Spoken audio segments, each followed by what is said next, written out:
Thank you, Chairman and Committee, for allowing me to speak.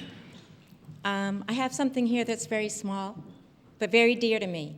And it's something I don't think anyone's really talked about yet. This is a picture of my grandmother, and I am named after my grandmother. My name is Susan, after my mother, and Ernestine, after my father's mother. My father's mother, Ernestine, lived in Pawtucket, District Ward 1. And she had 5 children with my grandfather. My father was the youngest. He was 18 months old when she found out she was pregnant again and could not afford or had the time or money to raise another child. She sought an abortion. She died on August 11th, 1927, in Providence, Rhode Island. As I said, this is my grandmother. It's all I have of her, this little tiny picture that is a treasure for me, but it's probably something you can't see, but you should know about it. In 1927, there weren't really options for women, first of all, not to become pregnant if they didn't want to, but also to terminate the pregnancy safely. And unfortunately, my grandmother chose to get an illegal abortion, and she died of bleeding and infection. My husband recently went to the Providence City Archives, and he found her death notice. It's just a line. She was 30 years old. As I said, she had 5 children. They were all under the age of 10, and my father was 18 months old.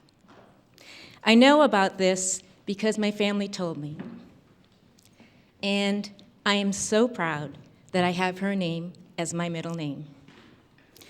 And I think what people need to realize is that women will continue to get abortions if it is made illegal, just like they always have. And if you make them illegal, you make them unsafe, and women will die. I have a woman, my grandmother, and she died in Providence, Rhode Island. According to the World Health Organization, 47,000 women die each year from illegal botched abortions. 1 in 8 maternal deaths are from illegal abortions. 1 in 8 women die from botched abortions. 2/3 of women who die from botched abortions leave children behind. My grandmother left children behind, 5 children. My father lived a very hard life. He became a very hard man. I'm one of 6 children. And I really didn't get to know my father until he was dying. And he had colon cancer. And he finally took down the facade and the wall that he had built around him, and I saw just a lovely person.